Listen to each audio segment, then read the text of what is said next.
Good morning guys.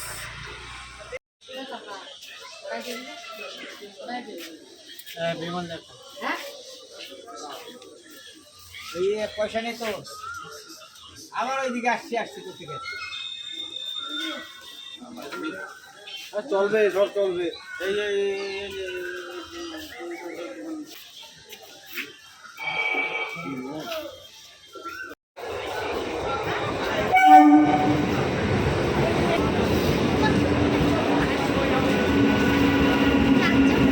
এটা হচ্ছে গন্ধরাজ লেবু, ঠিক আছে।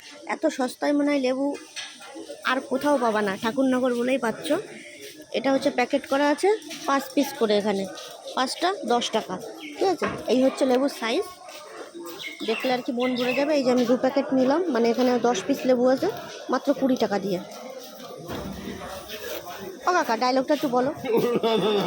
কাকা লজ্জা পাচ্ছে, এখন আর বলবে না। পান্তা ভাতে খাবে, দুধ দিয়ে খাবে, ডালে খাবে, আর কি কি যেন বলছিল। যাই হোক, এই লেবু কারা ভালো খাও, খাবার সময় কমেন্ট করে জানাবা। আর যদি কারোর লেবুর প্রয়োজন হয় এই কাকার কাছে চলে আসবা। এই স্টেশনের উপরে, ঠাকুরনগর স্টেশন, এই যে, ঠিক আছে। এই স্টেশনের উপরে কাকা থাকে সব সময়। তো তোমাদের দরকার হলে তোমরা আসতে পারো।